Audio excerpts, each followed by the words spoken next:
We hold these truths to be self-evident, that all men are created equal, that they are endowed by their Creator with certain unalienable rights, that among these are life, liberty, and the pursuit of happiness.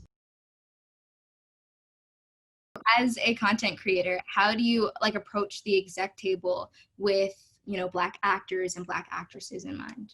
For me, the certain projects that I'm not really feeling, I never really felt them, but I'm definitely not feeling them now. It's just like, I feel like we have a million cop shows, you know what I mean? And just, they're all portray them as heroes. Like, we shouldn't have more heroes on TV than we have in real life. And to be frank, I haven't seen any heroes in real life. I ain't seen nobody stepping up, talking about something that's wrong, or if they see something that's not right, stepping up, you know what I mean? So I have to perceive that as there are no good cops currently that and then when they do, they get fired. Their team turns against them. They face much opposition. So it scares the good ones into being silent. And to me, silence makes you a bad cop. Yeah. And I just think that there's such a whole system in place with all these cop shows that just humanize the system and cops and portray them as these cowboy type figures that can kind of bend the line of justice or whatever to kind of put the bad guy away. And then, and they don't really normalize the reality of kind of what we're dealing with. And when you have that, that's when you have a whole society that, treats calling 911 like it's customer service. Like, oh, something is inconvenience to me, so let me get on the horn and, call a cop on a dude that's bird watching. You know what I mean? Just crazy stuff like that. So everybody want to be a hero. Yeah, they're protected in a different way. They use that as because they know what that means. When they get on that phone call, and it's crazy. I mean, we definitely have too many cop shows. But what I'm sick of is watching films that have white saviors. Yeah. And we tell it from their perspective of them, as opposed to the perspective of the person who's been oppressed. And I'm like, and they're getting awards for these films, and that just goes to the testament of the reflection of what Hollywood sees as a deemable story. Yep. I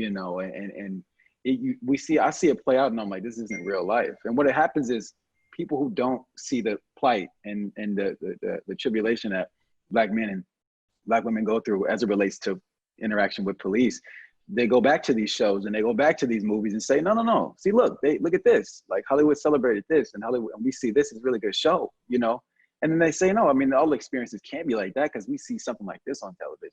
Right. So when we have something like When They See Us, which got a lot of media coverage, but not as much as it should have, and it almost became like taboo, like a standalone, show where it kind of depicted true events, and people decided to say that it was fiction or nonfiction, and it was up for a debate. You know what I mean? As opposed to people watching shit and being like, oh, that makes sense. Like, if it opposed from what they thought, then they were like, nah, I'm cool off that. So it needs to be a real entertainment-wise, policing, everything. I'm telling you, we got work to do. I'll be at the crib writing. Like, I know what we got to do.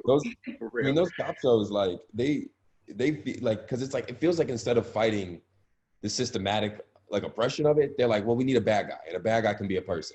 And it's like, all these shows make the people bad guys, and it's like, oh, this is a criminal. He's a criminal. He did a wrong thing. That's the end of the story. Yeah.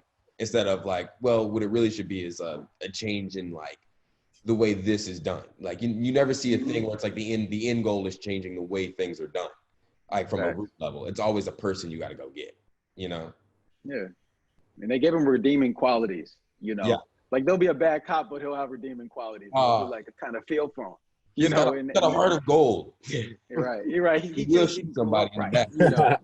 You need to keep running. He will shoot.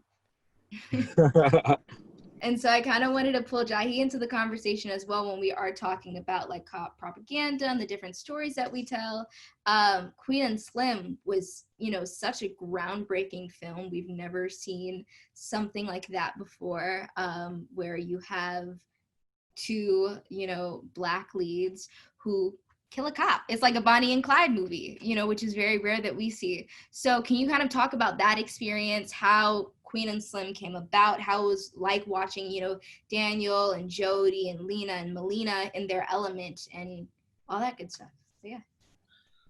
Sure. Well, actually, I was on another project. I was in the trailer, and I was just scrolling through Twitter, and I saw the press release for Queen and Slim, and I thought, oh, that would be cool to be a part of. And then a few weeks later, I got the breakdown for the role of Junior, and I didn't think I was gonna get it because the description was a young Barack Obama, and I was like, oh, right, so I just sort of pushed it aside, but I still auditioned, and then I ended up getting the role, went to New Orleans and shot the film, and it was amazing, and it just showed me.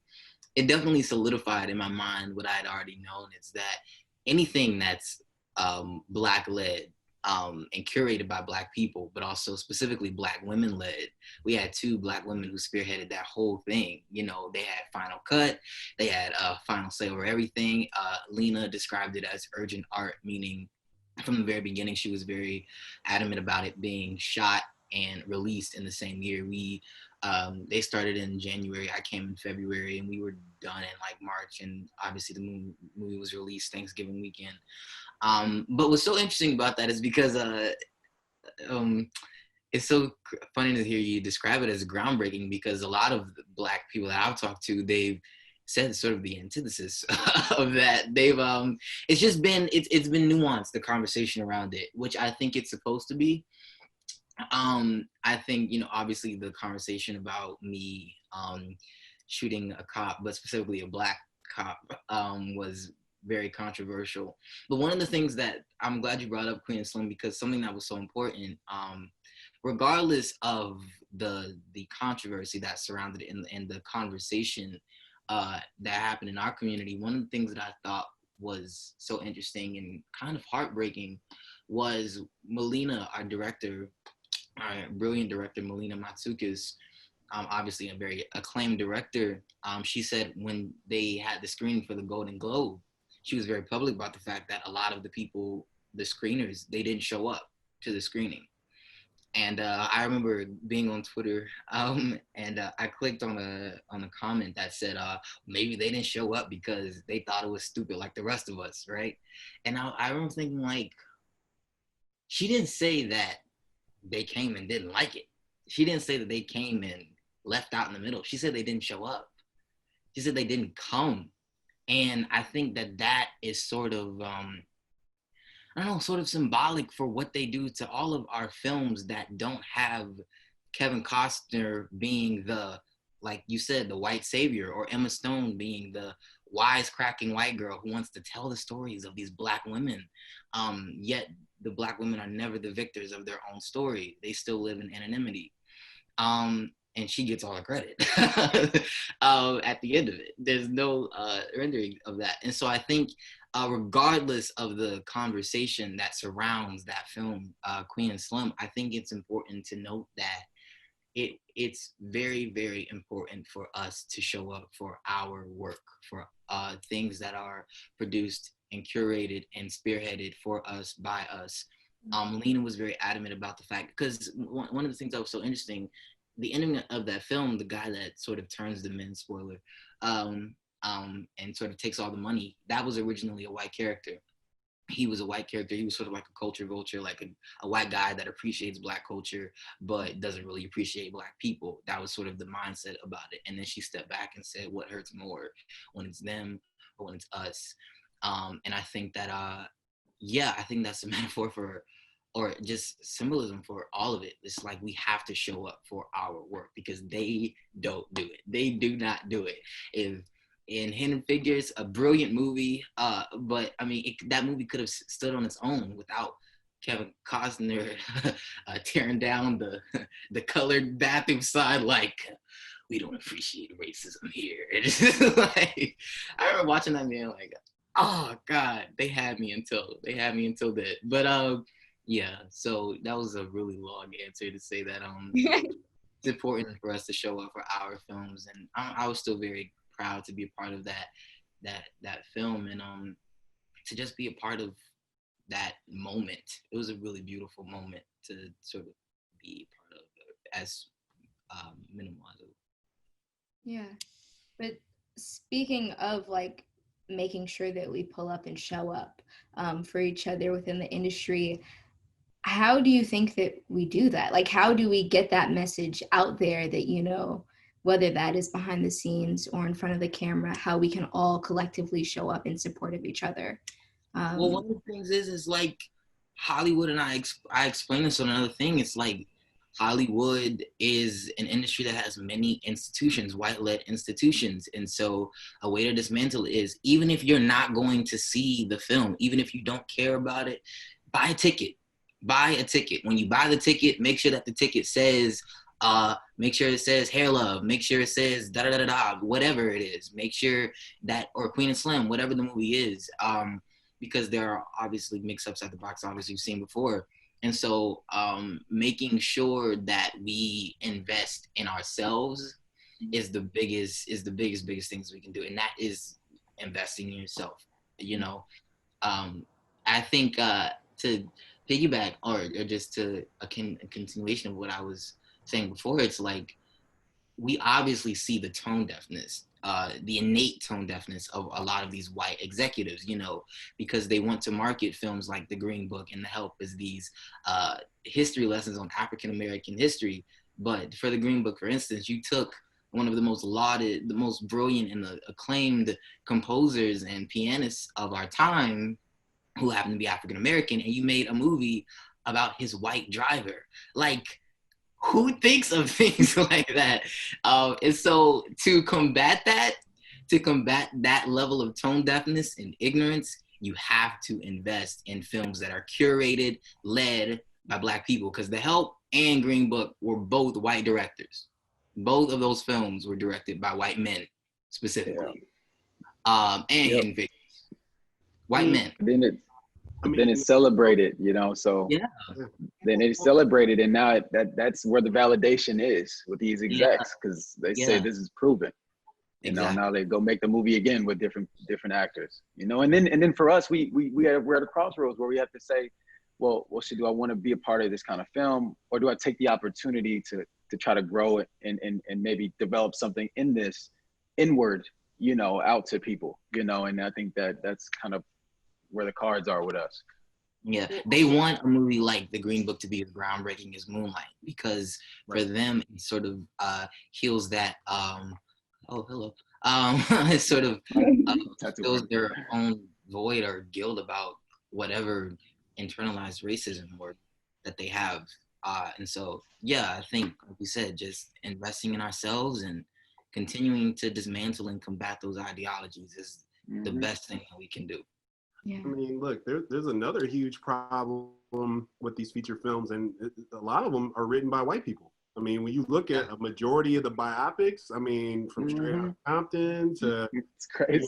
9 out of 10 of them are written by white people. And so no matter, even if you have a Black director, even if you have Black talent, it's like it's still coming from this white gaze. And, you know, it's a huge problem. And it's like this double-edged sword where they say like, oh, well, this Black writer doesn't have the proper credits, so, you know, we can't hire him. We got to go somebody with some heat on him. And it's like, well, how are they going to get some heat on them if they don't get opportunities? And, you know, and I think a lot of times that's where like the independent kind of film festival route oftentimes is able to kind of get people into the mix and things of that nature. Yeah. But, you know, that's another huge problem, the writing of it all, you know, especially in feature films. You know, TV is a lot better, but feature is crazy. Not to mention the amount of times, like, you're, like, as a Black man, you're not allowed to fail your first time going out, or else you will be shunned.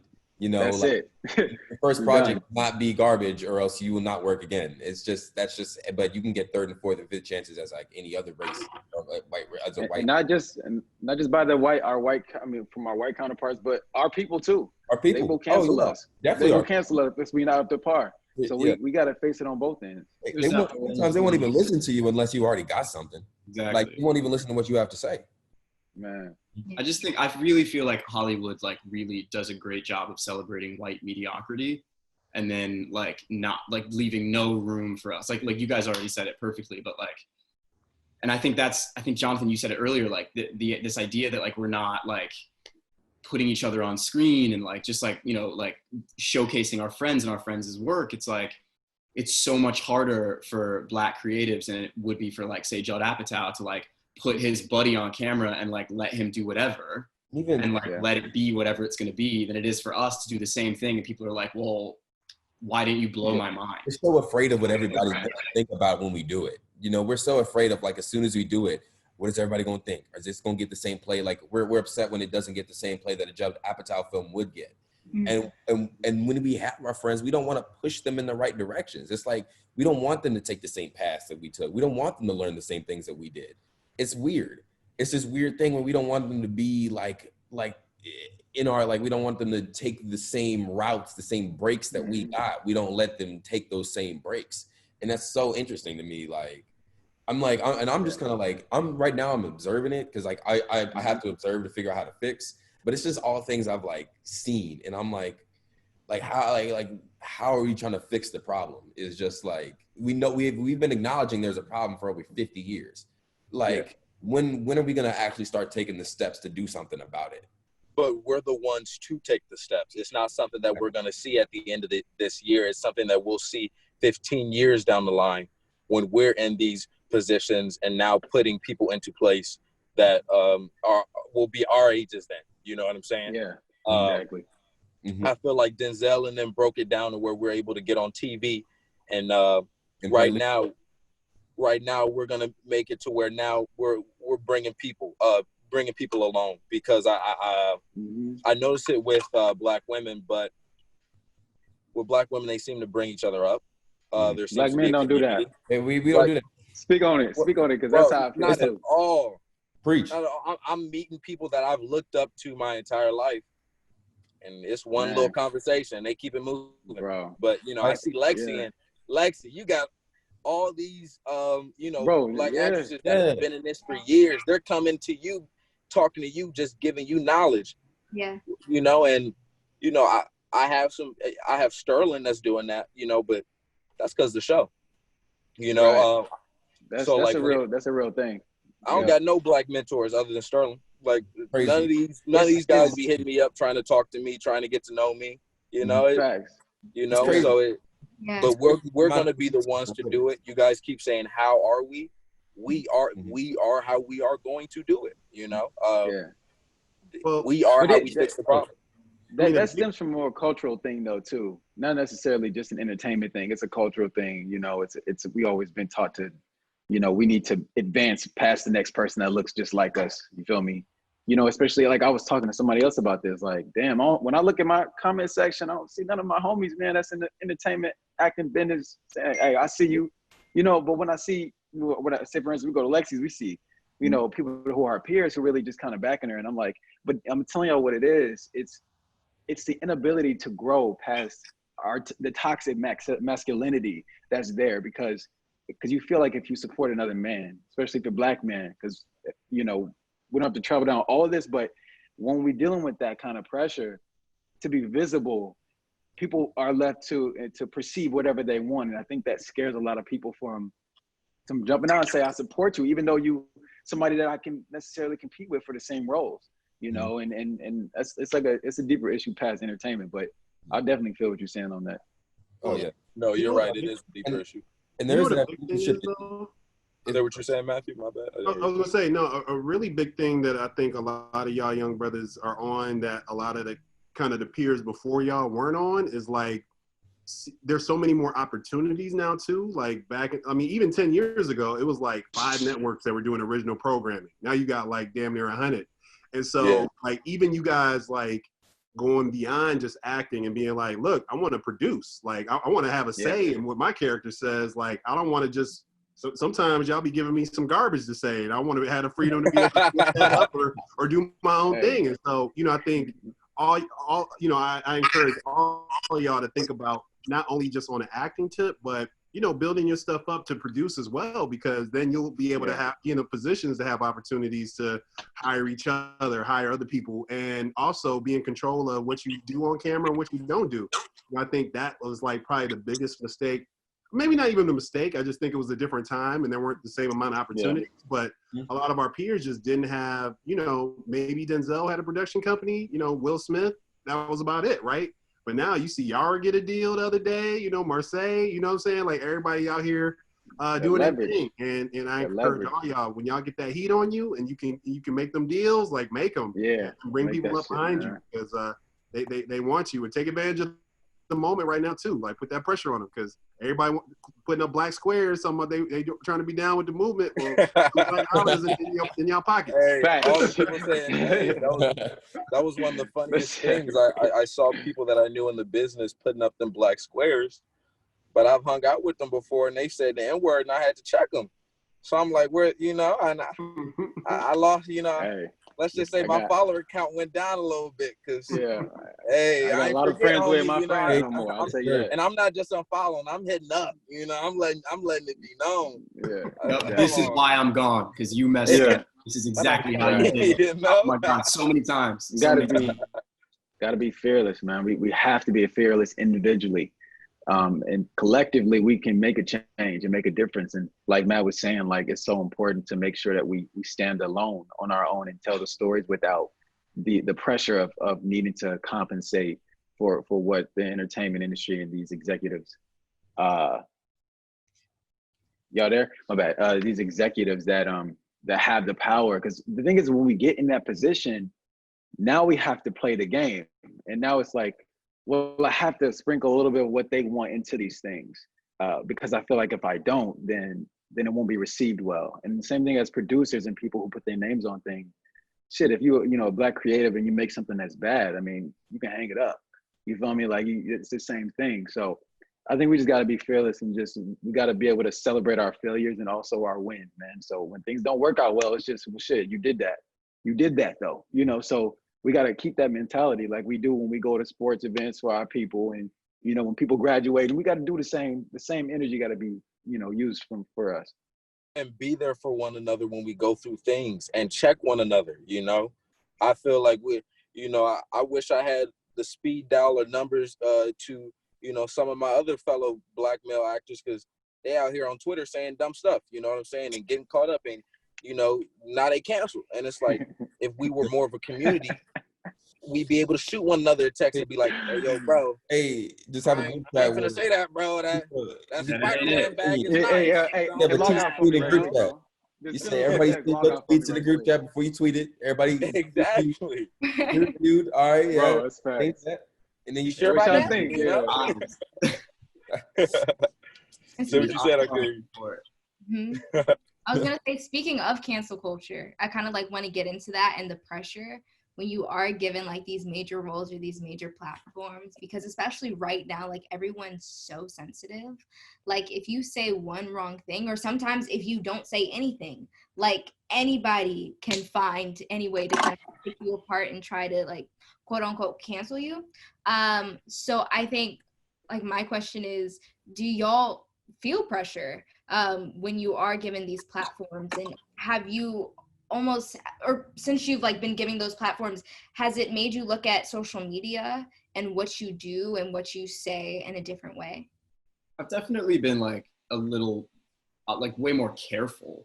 Mm-hmm. I might have said this last time, and I didn't come up with this. I can't remember where I read it, but there's a difference between cancel culture, which we are very much living in, right, and experiencing, right? But there's also call out culture, which I think is actually very productive. I think that there are things that I have learned and been taught because people weren't afraid to be you fucked up and this is how.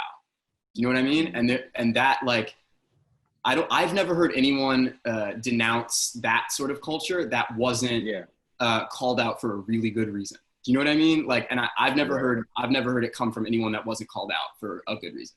So I think that for me, a good example of this, the other day I posted something on Instagram and I said something about my black brothers and sisters, right?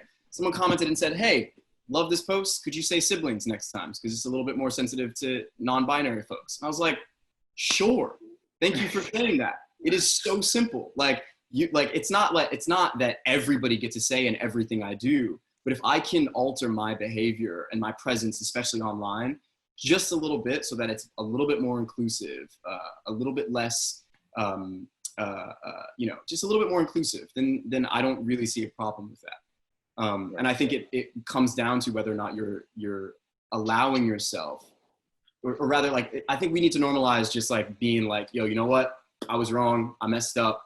What can I do to fix it? As opposed to this lockdown, shut down, accountability. Thank you. Who said that? Mm-hmm. Yes, that's what it is. It's just accountability. So I think like call out culture and cancel culture are very different. I'm not quick to, say, this person is over, they're done, forget it. No, not quick to do that. But like, this is how you messed up. Like Miles was saying, like some people really need that group chat, but they don't have it. So they're making the internet their group chat. And that's your decision. Like I didn't tell you to do that. So that's what I think is the difference there. And I think that like one of them is very valuable and is the reason why we've seen so much change and so much shift so quickly. Yeah. And I think actually like what happened with the J. Cole and No Name situation, I think that that's like a perfect example of cancel culture versus like call out culture. Because I think at first our immediate reaction, well, there were like two different sides. Some people thought, oh, J. Cole is just spitting like he's just doing his thing. Leave him alone. He's a GOAT. He can do this. Then there are other people that were like, no, there's an issue. Like what you said was wrong. There was a lot of misogyny that was rooted in it. And if we can maybe educate you, which was basically No Name's point, like, let's just educate you. Let's just, tell you where you went wrong. And next time, whether it is another Black woman or whoever is calling you out, before you like want to get all crazy and, have this knee-jerk reaction, just step back, hear what they're saying, actually listen to them, and educate yourself on the topic or, what they're telling you to do. You help us, we help them. Compassion is ingrained in love. That's the answer, but we answer to the opposite direction of the cause. Black bodies, they don't care. You see me unaware of what's on my mind. Black bodies, oh, I need you to see me, yeah. Got some good change in my heart. That's where change gotta start. That's where change gotta start.